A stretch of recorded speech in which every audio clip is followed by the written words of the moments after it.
আমার মধ্যে সেটা যখনই ক্লাসরুমে যাব সেটা নিয়ে আমি স্টুডেন্টদের দেবো, তাহলে বেস্ট যে আউটকাম সেটা। আমরা অনেক সময় স্টুডেন্টদের রেজাল্ট দেখে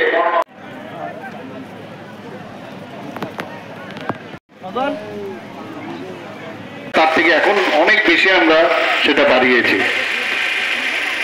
যারা প্রয়াস প্রকল্পের অধীনে আমরা ওয়ার্ক বুক বিনামূল্যে আমরা বিতরণ করছি, এবং টিবিএসসি যে পরীক্ষা আগে যেরকম হতো পুরো সিবিএসসির আছে, এনসিইআরটি এবং আমরা ত্রিপুরার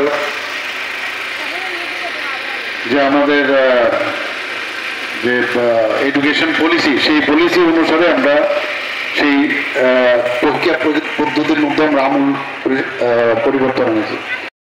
সব দিকেই আমরা এখন সব দিকেই আমরা দেখছি যে আমাদের ত্রিপুরা সরকার আমরা সেই যেভাবে কাজ করছি তারও মানুষের দিকে তার রিটার্ন আমরা পাচ্ছি।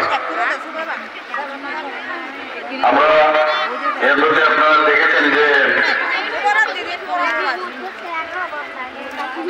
এনসিইআরটি পাঠ্যক্রম আমরা চালু করেছি ত্রিপুরাতে আগে। অসংখ্য ধন্যবাদ। এবারে আমরা বরণ করে নেব আজকের অনুষ্ঠানে সম্মানিত অতিথি তথা director elementary education and additional state project director সমগ্র শিক্ষা অভিযান শ্রী শুভাশিস বন্দ্যোপাধ্যায় মহোদয়কে। আজ কস্তুরবা গান্ধী বালিকা বিদ্যালয়ের টাইপ 4 হোস্টেলের শুভ দ্বার উদ্ঘাটনের এই আনন্দঘন অনুষ্ঠান, আজকের এই আনন্দঘন মুহূর্তের সাক্ষী আমরা এবারে এই মুহূর্তকে আরো স্মরণীয় করে রাখতে এই অনুষ্ঠান মঞ্চে প্রারম্ভিক লগ্নে সকল সম্মানিত অতিথিবর্গদের এক এক করে পুষ্পস্তবক দিয়ে এবং উত্তরীয়